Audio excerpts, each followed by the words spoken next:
A veces en la historia, unas pocas palabras son capaces de cambiarlo absolutamente todo, de trazar líneas invisibles en un mapa y de repente dividir el mundo en dos. Pues bien, hoy vamos a ver uno de esos momentos. A ver, vamos a situarnos. Estamos en un pueblecito de Estados Unidos, apenas unos meses después del fin de la Segunda Guerra Mundial. La gente, claro, respira aliviada, pero se nota una tensión en el ambiente. Y ahí, en ese escenario, está un hombre que fue clave para ganar la guerra, Winston Churchill, a punto de dar un discurso. Y aquí viene la gran pregunta. ¿Cómo es posible? ¿Cómo puede un solo discurso, las palabras de una sola persona, en una tarde cualquiera, dar el pistoletazo de salida a una nueva era de tensión mundial? Bueno, pues vamos a desgranarlo.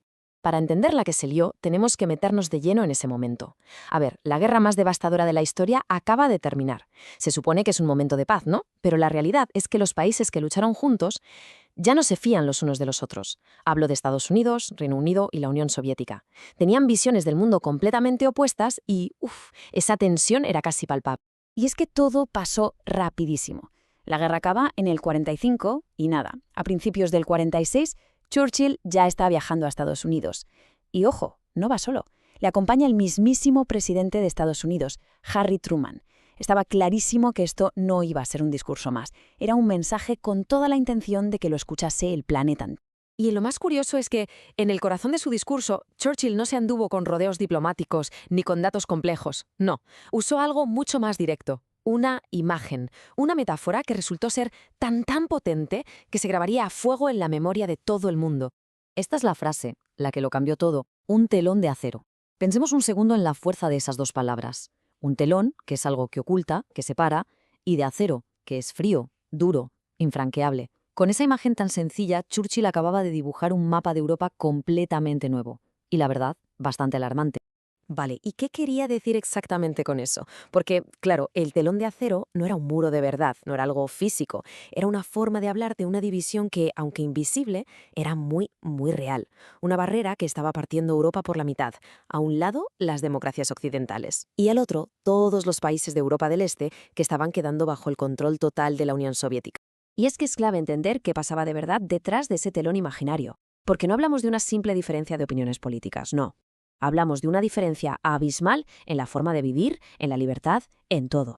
Es que la diferencia era brutal. A ver, en el oeste, la gente podía elegir a sus gobiernos en elecciones libres, tenían libertades, lo normal en una democracia. Pero en el este, bajo el control de Moscú, la cosa cambiaba. Había un único partido, olvídate de elecciones libres, los derechos fundamentales suprimidos y una policía secreta vigilando a todo el mundo. Eran literalmente dos mundos opuestos viviendo en el mismo continente. Y ojo, que Churchill no estaba hablando en abstracto, no. Puso nombres y apellidos.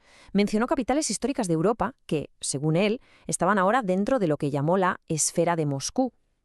Claro, al escuchar nombres como Varsovia, Berlín o Praga, de repente esa amenaza abstracta se convirtió en algo muy real. Pero bueno, Churchill no era de los que solo señalan el problema. Fiel a su estilo, también puso una solución sobre la mesa. Y era una idea bastante audaz para plantarle cara a esta nueva amenaza. Crear una alianza muy potente, basada en la fuerza, sí, pero también en valores comunes. Su gran propuesta fue lo que llamó la relación especial, principalmente entre Estados Unidos y el Reino Unido. ¿Y qué significaba esto? Pues básicamente compartir sus ejércitos, coordinar sus planes de defensa, algo que nunca se había hecho así en tiempos de paz, y todo con un objetivo muy claro: blindar su modelo de sociedad, basado en la libertad y la democracia.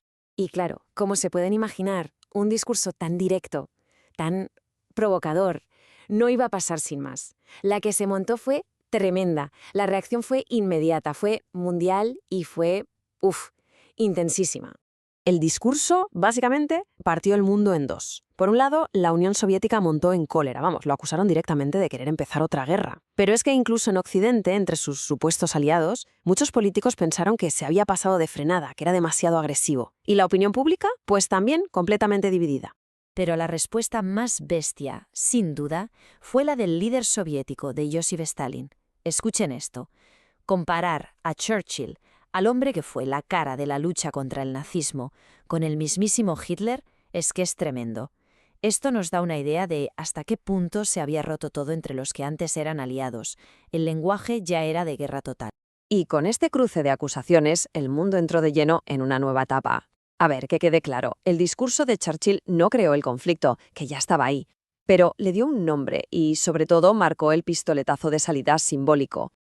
Y así, señoras y señores, arrancó la Guerra Fría, un conflicto que marcó todo lo que quedaba del siglo XX. Y se llama fría porque no hubo una guerra directa a gran escala entre las superpotencias, pero fue una tensión brutal y constante entre los dos bloques. Compitieron por todo, por su ideología, por la economía, por llegar al espacio, hasta en las medallas de los Juegos Olímpicos. Y no hablamos de un par de años, ¿eh? Esta tensión marcó la política mundial durante casi 50 años. Pensemos en eso. 45 años con el mundo partido en dos y con la amenaza constante de una guerra nuclear sobre la cabeza.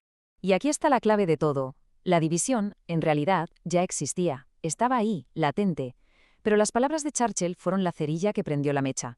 Le puso un nombre a todos esos miedos, el telón de acero, y con eso consiguió cambiar la mentalidad de todo Occidente. De un día para otro, la Unión Soviética dejó de ser el aliado que ayudó a derrotar a Hitler para convertirse en el nuevo gran enemigo. Y todo esto nos deja con una última reflexión. Volvemos a la pregunta del principio. ¿Puede un solo discurso cambiar el rumbo de la historia? Pues el caso del telón de acero parece decirnos que sí, que unas palabras dichas en el momento justo por la persona adecuada pueden tener un poder inmenso, no solo para describir el mundo, sino para darle forma. Una lección sobre el poder de la palabra que desde luego sigue más vigente que nunca.